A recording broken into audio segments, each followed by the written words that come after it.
What's your best fire me, I dare you moment from work? Story number 1. So, he was delivering catering to an office one day, and the receptionist obviously ducked up. She was yelling at him in front of her bosses, saying that he was too late, even though he was on time with proof, and that the order was wrong when it wasn't.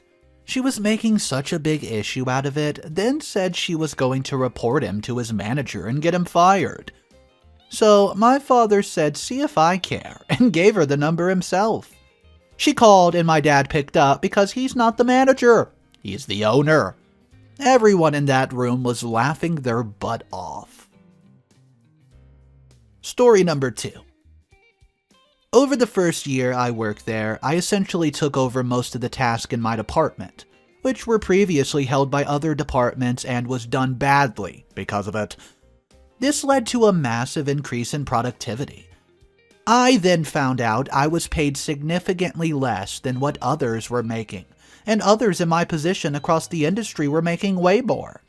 So, I go to my boss and tell them that I've done all this work, increasing productivity, and I would like to discuss a raise. They said no. So, I worked there for another year, asking for a raise every now and again until I was offered a job that paid double. It didn't start for a couple months, so I held on to that job until I was set to submit my 2 weeks. I asked for a raise again, thinking, why the heck not?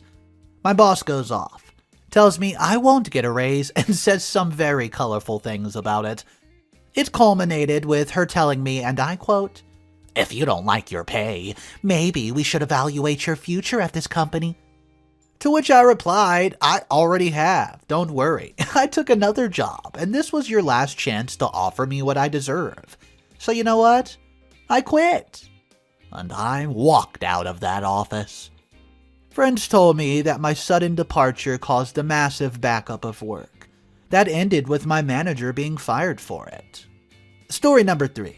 Told my boss 2 weeks in advance that I was taking paid time off on Monday and Tuesday. She approved it, no problem. I take the days off and went out of town for a school thing.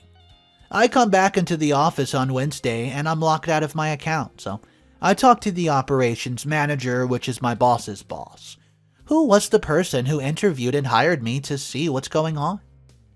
Well, he told me that my boss said I disappeared, didn't contact anybody for 2 days. I explained to him and he said no problem, so I talked to my boss later in the afternoon, and oh boy, she is furious. Starts saying how I didn't tell anybody that I was taking paid time off and thought I just suddenly quit. I don't know what the heck this lady was talking about because I told her 2 weeks ago that I was going to be out those 2 days. And I have the emails to prove it. At this point, I was the only person left on my team of 4 people who were there when I was hired. I was already planning on quitting in the next months coming up as I've moved on for school. This lady had the audacity to threaten to fire me. I said, "If you feel like you need to let me go, your mistake, go ahead." Ended up working there for another 7 weeks before leaving on my own terms. Even got to use the operations manager as a reference for another job. Story number 4. I used to work at a small family-owned grocery store for a few years. We got our load in on Mondays and Tuesdays, and we got passed over one Monday, and the distributor said that we'd get the missing load in on Tuesday. So what essentially happened was a double load, and my 2 receiving partners were out sick. I was the only person in the warehouse receiving at the time, and had to take on 15 plus pallets of groceries that need to hit the shelf immediately, of course. I was specifically told not to go up front, to do what I could while the front-end crew covered the aisles and cash register. Well, a lot of them were either lazy, untrained, or just putting in their hours so they could pay bills. I put in my earbud, just one, and I got my butt to work. I'm halfway through checking in the pallets when I get a call up front. So I ignore it and continue. Then I get called again. So I head up there and get yelled at by a new hire with a bad attitude who said, quote, "Do your job and bag for me." Well, the customer was a regular and we got along very well. And she told me that she was fine and could bag her own groceries. Between the customer and the fact that I wasn't having it, I walked away. I had 3 years and 2 ranks on her, so I didn't give half a bag of crap and went back to the pallets. Well, then I get the newest hotshot manager, who replaced the old hotshot manager, who replaced the beloved manager who trained basically the whole store. In my face about having an earbud in on the clock, which by the way is allowed as long as you have one ear free, and said I could be sent home and not come back if I wanted to listen to music. So I gestured to the pallets and said, "Hey, go for it. All these need to be checked in and broken down. Have fun, buddy." I got to keep my earbud in, so I had that going for me. It felt so nice getting out of there. Story 5. I worked at Golden Corral before Thanksgiving. 15,000 piece truck, not costs, $15K, different items to put away in the freezer, cooler, etc. I'd hurt my back a few days before and had pinched a nerve. The pain was brutal and I could barely breathe, but no insurance and no money meant I suffered through it. I had to close open the night before as manager trainee, walk in 3 trucks waiting to be received. Apparently the GM and maintenance girl had a thing together and were still in bed from a party the night before. So, I get the doors open, start checking the trucks in when said GM strolls in 2 hours late. First thing out of his mouth, "Hey, why isn't this put away yet?" I laugh at him and tell him he was scheduled along with the girl. So he heads to the office and has the audacity to reprint the schedule with him coming in at my time, 7 a.m., and me at his, 5 a.m. I told him he could either admit he falsified the schedule and submit it to corporate, or I would walk right then and there. So he called my bluff and I quit, and haven't been back to food service since. Duck that place. Story number 6. Well, I worked in a deli several years ago while I was a university student, and one time, I caught bronchitis and a wicked eye infection at the same time. I tried calling a few people to see if we could trade shifts for the week. Nobody answered their phone, and to no one's surprise. So I called my boss instead, and I told her what was going on. She replies back saying my health is not her concern, and that if I'm not showing up, I need to find someone to cover. And I quote, "Just so I understand, I have an infection on top of having bronchitis. I am on antibiotics and can barely function properly, and you expect me to come in, operate slicing machinery because nobody wants to take my shift." Just trying to articulate this without coughing was difficult, but I managed it. And that's when, well, the audacity came out and my boss said correct.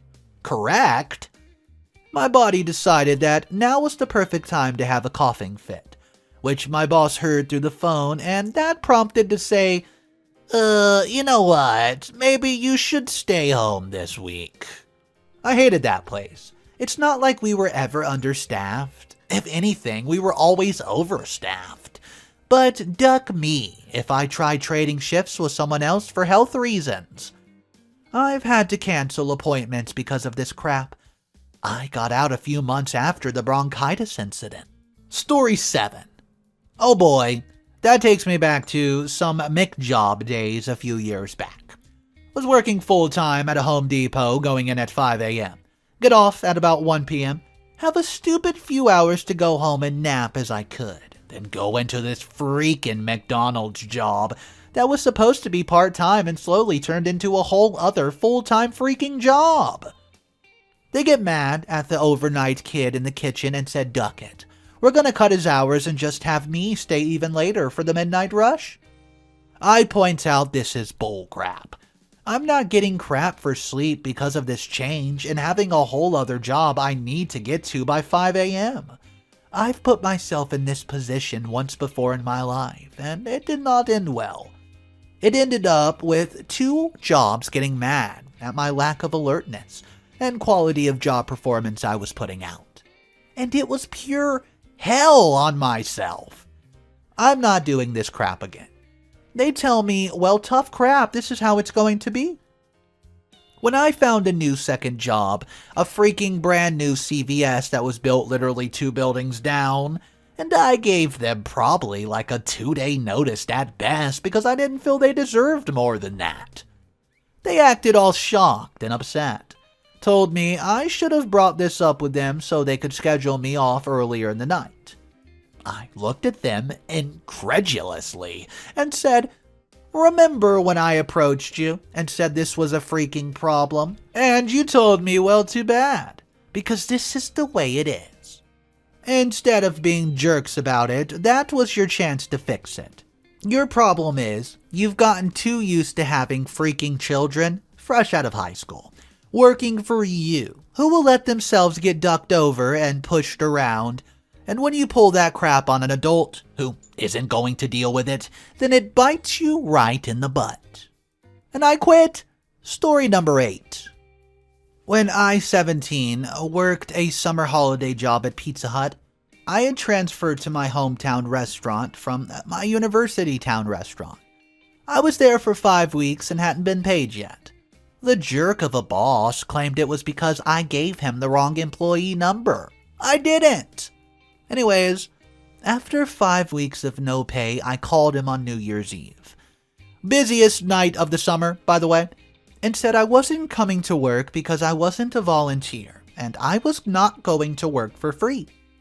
He told me if I didn't go to work, I might as well not come back as I would definitely be fired. So I didn't go to work, and I had a blast on New Year's instead. Then a few days later, I get called from the unemployment tribunal, since I'm in New Zealand, by the way, and told them what happened. They called my jerk of a boss, and then he called me, offered me my job back, and was so nice. Well, he offered me pie for the rest of the summer. Story number 9. I was in the military and was trying to take my vacation time before I lost the days. They denied my request 4 different times, and I hadn't had an off day in 3 months. I was working 16-hour shifts most days. I was beyond done. I was teaching some new guys part of the task for one job. Everything was fine. I went somewhere else in the hangar to do something else on the plane. This quality assurance guy that everyone knew was a pain in the butt came in. I did my stuff good, and he never bothered me, so I didn't pay him any attention. He started talking to one of the new dudes. He then asked to talk to me and pulled me aside. Well, he then asked me and why I hadn't told the new guy about some super obscure caution about water under a grate in the hangar floor. Something that had nothing to do with our job, so it didn't matter. He was just being a pain. I was over the job, and him, so I told him, listen, Sergeant QA, I've been denied my leave 4 separate times. And I've been working for 3 months straight, so if you have a problem with the way I taught them, write me up. I don't give a duck. And you can stuff it up your butt too. Tell my boss I said that and quote it. Well, it was a little extreme, yes, but I was pushed to the point. When I went back in, I knew I was in deep doo-doo, because the guy walked out of my shop's head office and I got called right in. When I went in there, the shop head said, "Hey, I heard what happened out there. Submit the days you want to take leave right now and I'll approve it for you." Then told me I could leave. That's all I heard about it. I was shocked. Story number 10. So, similar story. I was walking into the hangar bay. I heard a bunch of guys say, "Hey, you." I do my normal thing and ignore it because there's a billion people in the hangar bay. Well, that was my first mistake, apparently. So I finally come to a stop and turn to start getting berated by some random chief. After 30 seconds of how I'm a crap bag for not stopping immediately when he said, "Hey, you," he got to the crux of the issue. asked me why I'm wearing illegal winter gloves in the uniform. Oh, I looked at him confused until he filled me in. My gloves, they were all black, but the regs said all black and all leather. So the itty-bitty cloth strip on the palms, which I have no freaking clue how he even saw it. Why I was getting recalibrated, and at this point I was about 100,000 miles over this conversation and hit back with, oh, so they're not authorized, but they're not illegal, right? Now, I don't know if you've ever seen someone trying not to lose their mind in public, but it's hella funny. He asked for my name and Chief storms off. My chief calls me into the shop office about 45 minutes later. I knew it was coming, but still not looking forward to it. The following is the best I can recall of the entire conversation, and I quote, "Do you have any idea why another chief complained to me 30 minutes ago about you wearing the wrong gloves? Actually, let me ask you a better question. Do you know how much effort it takes to pretend to be interested in hearing about freaking gloves for 30 minutes? Knock that crap off and get out of here." He motioned for me to leave, and that was that. I love that chief, man. Hella good dude.